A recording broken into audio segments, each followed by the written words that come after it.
A little while back, I got asked to speak at a corporate event to several hundred people on the topic of how can we increase our connection with nature. I never responded to that email because at the time, I wasn't entirely sure if I had a good connection with nature. But it did get me thinking, like, what does connection to nature even look like? Is it going to live in the woods in a cabin and chop your own firewood and hunt and fish? Is it going on a hike for 30 days or 60 or 90 days and constantly being in communion with nature? Or is it just as simple as going to the park in a city and really paying attention to what you see and what you feel? But I don't think any of those three options are really the answer. I don't think it's that simple, because after months of hiking on end and being completely surrounded by nature, I can't definitively say or put my finger on what it's like to have a connection with nature. And even if I had that connection with nature in the past somehow, does it really require me to go out and live in the woods for weeks on end? And how could I, or anyone else for that matter, get a couple of hundred or thousands or even millions of people who are surrounded by steel and glass and concrete to re-establish that connection with nature without burning down everything we've built in our society for the last 12,000 years or so? So I think I've missed that opportunity now to make that corporate speech. I think that ship has sailed, but for the sake of answering the question, I think the best thing that anyone could do is to just glance out your window. If you live in a city, there is nature all around you. Have a look outside, there's probably a pigeon or a seagull. We aren't as far from nature as we think. That bird may be living in a man-made structure, it may be subsisting off the leftovers of human food. But how can this bird, with the gift of flight, like the ultimate freedom, whose every movement is shaped by the wind, not be in constant connection with the world around it? It must be. So what differentiates you from the bird?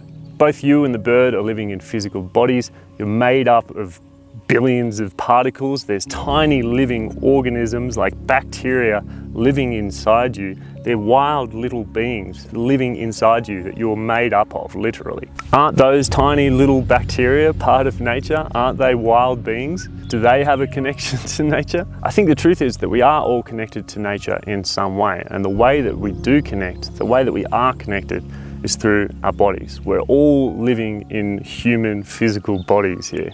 Go and have a walk in the park and see the life and the insects that are around you. Even in the middle of the city, I think we're always surrounded by nature. So getting back to nature physically, I don't think that's the answer. I don't think that's really what we're missing. Yes, I think people should be spending more time outdoors, but I don't think it's a panacea. I don't think it's a one-stop shop to building connection with nature. 100% of the time, your body is in connection with the natural world around it. Doesn't matter whether it's a couch or out in a beautiful field in the mountains. Any connection we have with nature inevitably has to happen through our body. There's no other way to do it. I think where the real problem lies is that as human beings, it's our mind that is constantly disconnected from our body. So perhaps the first step that we can take to start reconnecting with nature is to pay attention to how we feel in our bodies, and also to stop thinking about ourselves as somehow separate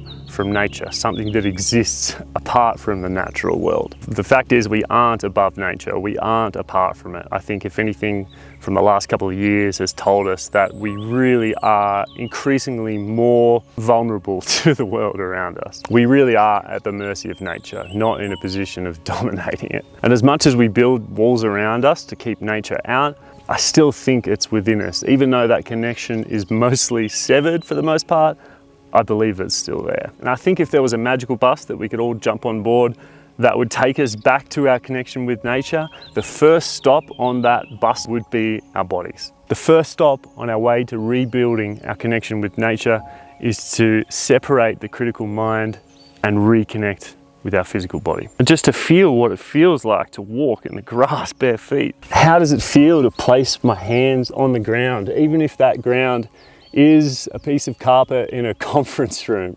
How does it feel to make that connection? Close your eyes and take a big, deep breath. See if you can pay attention to any of the hundreds of physical sensations that your body is giving you. just as you take one single breath. It doesn't require you to leave the four walls that are probably surrounding you at this very moment. Nature is always waiting for you, but it's not just outside your window, it's within you. It's in every cell of your body. I do agree that as humans we are experiencing a disconnect from nature, but I don't agree that it's the four walls around us that are really restricting us. Because the path to reconnecting with nature isn't just outside, it's also within. Thanks for watching.